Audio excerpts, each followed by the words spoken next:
Hey y'all, I'm DRBibliophile. I apologize for the fact that it's been over a week since my last video. I don't know what happened. I really don't. I'm sorry, there's really no excuse. I won't try not to let it happen again. It probably will, but I'll try not to let it happen again. So, at the beginning of this week, I had the complete and full intention of doing a few different videos. One would have been a birthday book haul. Yes, I had a birthday. Monday, I turned 18. Yes. But, that didn't happen, so sorry. I also had another video I planned to do, and so, in honor of my forgetfulness, I'm going to combine the videos into this one. Now that means I have no idea what this video is going to be titled, but we'll see and see how it goes. First off, I'll start with my birthday book haul. I only got 2 books this year, but they're 2 great books, and I want to share them with you guys. First book up that I got this year was from my parents. It's called The Dragon and the Raven by G.A. Henty. G.A. Henty was a 19th century historical fiction writer, and all his books have the same theme. They're about a young man, and usually he's placed in a battle. In the case of this one, it's The Days of King Alfred. And they're fantastic books. I have, let me see, 1, 2, 3, 4, 5, 6, 7... looks like 7 of his books, and every one I've read has been great. I've read more than I own, like most of my books. But this one was the very first one I read, but for whatever reason I didn't have a copy, so wonderful parents that I have decided to get me one for my birthday. Okay, this next one wasn't technically given to me on my birthday, but it was found on my birthday, and I just picked it up yesterday or the day before. And it is, you'll laugh, The Hobbit by J.R.R. Tolkien. This is another one with a slipcase, leather-bound cover, or maybe faux leather, I'm not 100% certain. Green top bit, and just fantastic. My buddy that I used to work with at a used bookstore found this for me. I have everybody at that bookstore telling them to, whenever a copy of The Hobbit comes in, to give me a call, because I snatch up almost any copy I can. And when this one came in, this one I did not have, although I have one very similar, but he told me for $6, it's yours. Absolutely, it's mine for $6. So I went down there, talked with him for a while, got it, and I'm considering it a birthday book haul, because that's just what I wanted to do. On to part 2 of this video. What I had wanted to do on my birthday was to do something kind of like a nostalgia video. What I wanted to do is to honor and commemorate my top 10 all-time favorite kids books, and to show why I've liked them so much, and talk briefly about them. I mean, I've read probably since day one, or been read to rather since day one. I haven't read since day one. I'd be a bit of a genius, which I'm not. But anyways, for example, when I used to live in Florida, the library me and my family went to all the time, for a while we had the record of checking out the most kids books. I think for one trip we checked out over 100 books. And the best part is we read every single one of them in the due date. I don't think Mom liked that very much, but it was great. So I've amassed quite a collection of great kids books that I've read over and over and over and over. But let me share them with you guys. At number 10, I have Milo and the Magical Stones by Marcus Pfister. It's the same guy, apparently, who wrote The Rainbow Fish. I never read that one. But I read this one quite a bit, and what made it so cool, I thought, was the fact that, whoopsie, in this book, when you got to a certain pivotal point in the book, you could choose either, ew, apparently someone likes spaghetti when they ate that. Sorry. When you got to this point in the book, you could either choose the happy ending, or the sad ending, and they both had a really strong moral at the end, and it was just really cool.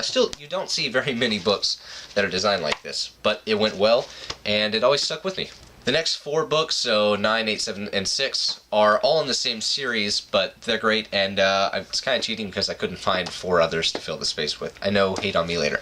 But anyways, they are the Tacky the Penguin series. So we have Tacky the Penguin, Tacky and the Winter Games, Tacky and the Emperor, probably least favorite out of these, but still it fits, and Tacky and Trouble.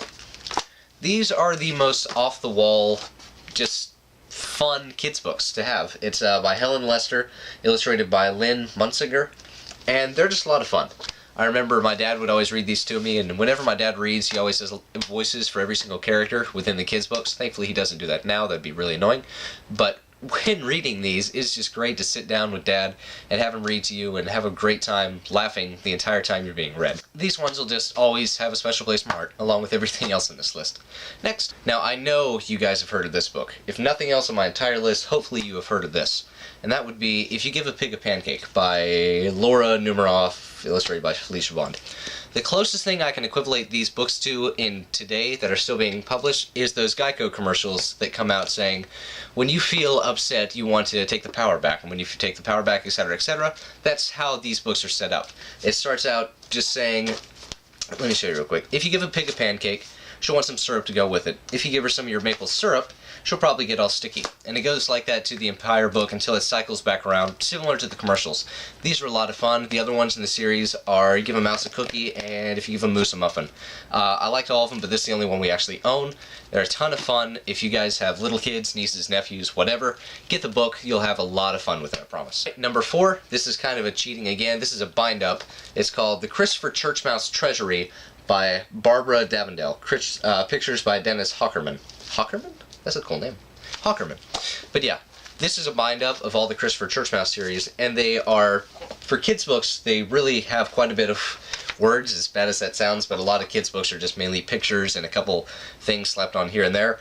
These were full of stories with deep moral meanings for each one. Most of them centered in church, in the church settings, but not all of them. A couple just had basic moral stories that are great. I read this one a lot. The binding is falling apart, as you can see. I probably need to get that taken care of, but it's wonderful. I love it. Right, number 3, The Little Mouse, The Red Ripe Strawberry, and the Big Hungry Bear by Donna and Audrey Wood, illustrated by Don Wood.